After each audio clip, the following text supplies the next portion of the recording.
it's getting cold now. Snow hasn't fallen yet. Still have green grass. But now is the time of the year when you need to get the snow tires out, have a look at them. And this year I need to replace some of the tires. Now this is a bit of a, I don't know if it's a how-to or not. This is what I do.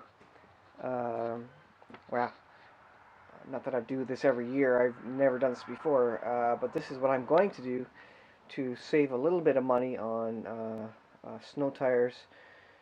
We have a whole extra set of snow tires, and they're sitting right there. And you can see, and I'm going to pull these out, but you can see some of them are worn down on the edges. And I know I have some that are worse. You probably can't see that, but this one's got less wear on it, less tread. So I'm gonna pull these out, and I'm actually going to. What we're going to do is we're going to go ahead and get 2 new snow tires this year. I'm going to kind of take the 2 worst tires, if I can find 2 of the worst tires. Hopefully they're not all the same. And I'll take the 2 worst, get those replaced this year, and then in the summer. Our summer tires are also getting worn out. We kind of purchased them all around the same time, so they're all getting worn out about the same time. And so next spring, I'll take the 2 worst of those and get those replaced. And that just kind of spreads out the spending and spreads out, makes it easier on the budget to get 2 tires at a time. Because these tires, they cost $140 a piece, and then you got to install them and balance them. So you're talking $350, $400 just for 2 tires. So to do all 4 tires, and we kind of do need all 4 tires to be done, but to do that is quite a lot of money, obviously. So we're gonna do 2 and just see how it goes. We're gonna see if we get away with 2 this year. If it gets dangerous on the roads, we may have to get the other 2 replaced, but we're going to start with that. So I'll get at it. I'll pull the tires out, and then you guys can have a look at them, and I'll show you what we're looking at here.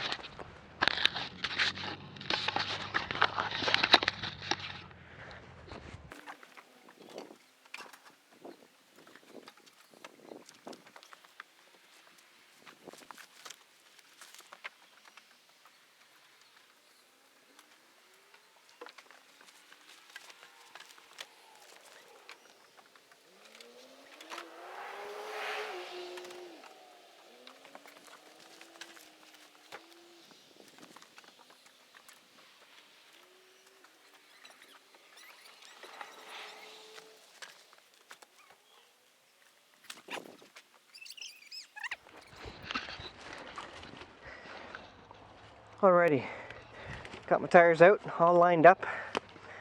I have what appears to be a clear winner, and I'll just give you a shot of all these.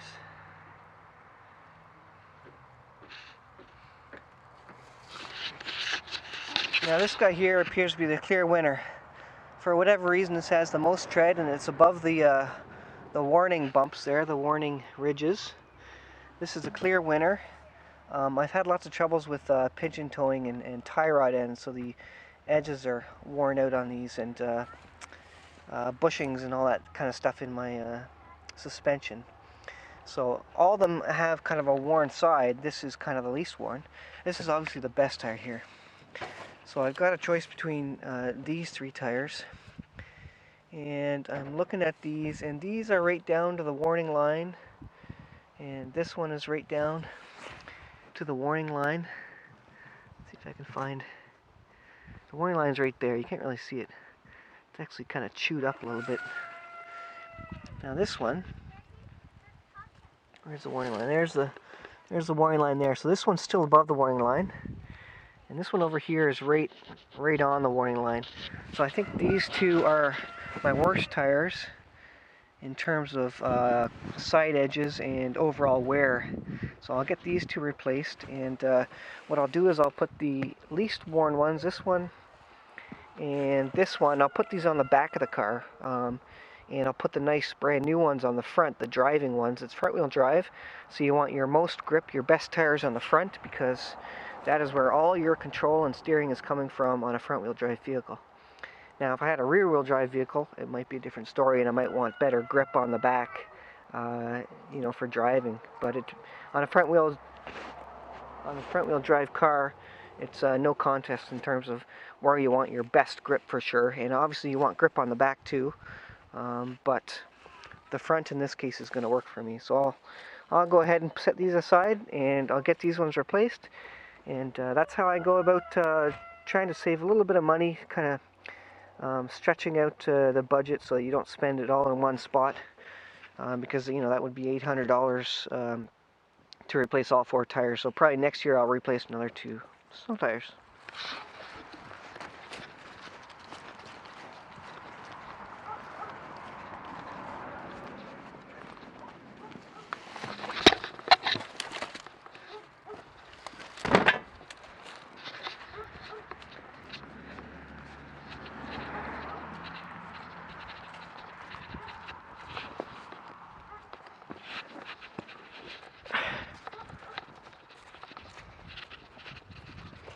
This is a follow-up. Kind of close out the video here of my somewhat an easier way to budget kind of getting new tires, and I want to show you the comparison here. If I can get this one over, there we go. So I did get the tires replaced, and it's pretty obvious to see the difference here.